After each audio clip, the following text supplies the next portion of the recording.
நடிகர் கிருஷ்ணா என்பவர் வந்துட்டு கடந்த 26ஆம் தேதி கன்சியூம் பண்ணார் அப்படிங்கிற ஒரு அலிகேஷன்ல அவர் கைது செஞ்சிருந்தாங்க.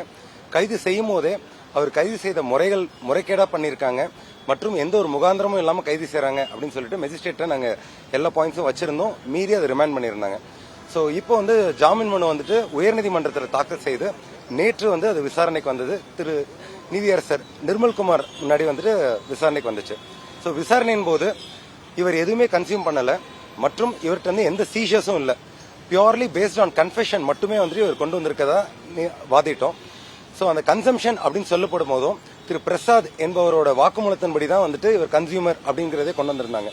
ஸோ இந்த வழக்கே வந்துட்டு ஜூன் 18 தான் ஃபைல் பண்ணியிருக்கும் போது திரு பிரசாத் என்பவர் ஜுடிஷியல் கஸ்டடியில் கடந்த மாதம் மே மாசத்திலிருந்தே வந்துட்டு ஜுடிஷியல் கஸ்டடியில் இருக்காரு.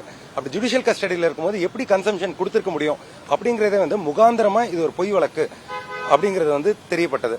இது மட்டும் இல்லாம ப்ராசிக்யூஷன் சைட்ல வந்துட்டு இவர் கன்சியூமர் அப்படின்னு சொல்லியிருந்தாங்க. பட் கன்சியூமருக்கு மெடிக்கல் டெஸ்டும் நெகட்டிவ், இது எதுவுமே எடுக்கல. கன்ஃபெஷன் ஸ்டேட்மெண்ட்டும் உண்மையா இருக்கிறதுக்கான எந்த ஒரு சாராம்சமும் இல்லை அப்படிங்கறதையும் வந்துட்டு பிரைமா ஃபேசியா எடுத்திருக்காங்க. இது மட்டும் இல்லாம இந்த கான்ஸ்டிடியூஷனல் வயலேஷன் 24 மணி நேரத்துக்கு மேல வந்துட்டு அவர் இல்லீகலா கஸ்டடியில் வச்சிருக்காங்க. பல பிளாங்க் பேப்பர்ஸ்ல சைன் வாங்கியிருக்காங்க. இது மட்டும் இல்லாம என்ன கிரவுண்ட்ல அரெஸ்ட் பண்ணிருக்காங்கிறதையும் தெளிவுபடுத்தாம வச்சிருந்தாங்க. ஸோ இந்த மாதிரி மேலும் இந்த கிரவுண்ட்ஸ் எல்லாத்தையும் வந்துட்டு அப்ரிஷியேட் பண்ணி இன்னைக்கு வந்துட்டு அவரை வந்து ஜாமீன்ல விட்டுருக்காங்க. நிபந்தனை ஜாமீன் 2 வாரம் மட்டும் வந்து கையெழுத்து போடணும் அப்படிங்கிற நிபந்தனை ஜாமீன்ல இன்னைக்கு அவரை விட்டுருக்காங்க.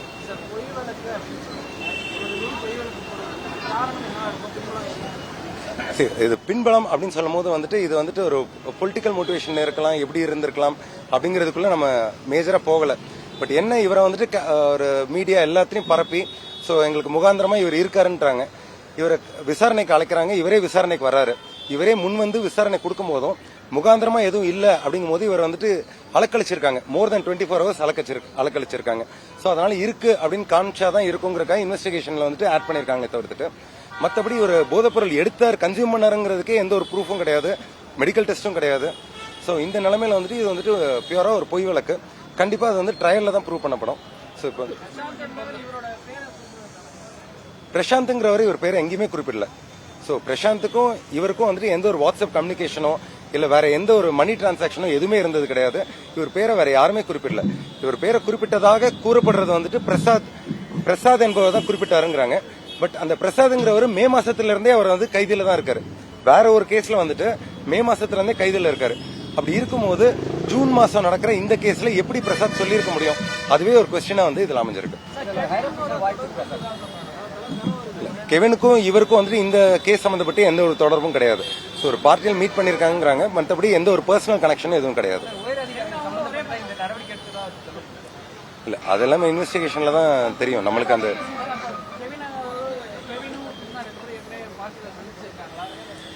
இல்ல அதாவது அந்த பார்ட்டியில கெவினும் இருந்திருக்காரு அப்படின்றதுதான் அவங்களோட குற்றச்சாட்டு. பட் இருந்திருக்காங்களா இல்லையாங்கிறது இவருக்கு தெரியாது.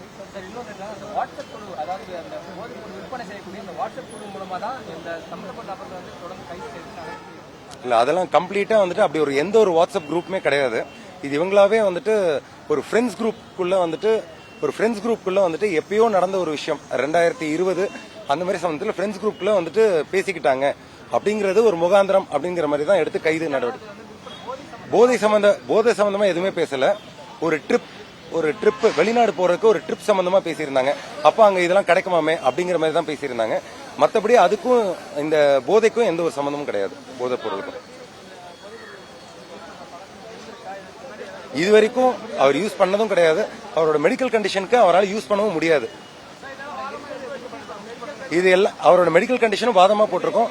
அது அந்த ஆர்டர் காப்பிலேயே வந்துட்டு அதை அப்சர்வ் பண்ணிருக்காங்க. மெஜிஸ்ட்ரேட் வந்துட்டு நான் அப்ளிகேஷன் ஆஃப் மைண்ட்ல முகாந்திரமா இதை அரெஸ்ட் பண்ண முடியாது, ரிமாண்ட் பண்ண முடியாதுன்னு தெரிஞ்சும் அவர் வந்துட்டு அவரோட கடமையில இருந்து தவறி இப்படி பண்ணிருக்காரு அப்படிங்கறத இங்க வாதத்தில் வச்சிருக்கோம். அவருக்கு ரெண்டு பேருக்கும் ஒரே இதுல தான் ஜாமீன் கொடுத்திருக்காங்க. இருவருக்கும் 2 வாரத்துக்கு வந்துட்டு கையெழுத்து போட சொல்லியிருக்காங்க. அதுக்கப்புறம் ஆஸ் அண்ட் வென் ரெக்வயர்ட் அப்படின்னு இருக்காங்க. அதுதான் 15 நாளைக்கு மட்டும் கையெழுத்து போடணும். 2 ஷூரிட்டி, 2 10,000 ரூபாய் ஷூரிட்டி கொடுக்கணும்.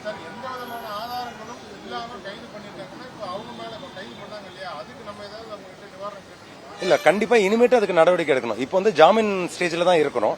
ஃபர்தரா அதுக்கும் நம்ம வந்து கண்டிப்பா ஆக்ஷன் எடுப்போம். அந்த மனிதநேயத்துக்கு வந்துட்டு அந்த அன்னைக்கே வந்து நாங்க புகார் கொடுத்திருந்தோம். அந்த புகார் கொடுத்த காப்பியை வந்துட்டு ஹைகோர்ட்ல நாங்க சப்மிட் பண்ணிருந்தோம். சோ அதுக்கான நடவடிக்கை வந்துட்டு மேற்கொண்டு கண்டிப்பா எடுப்போம்.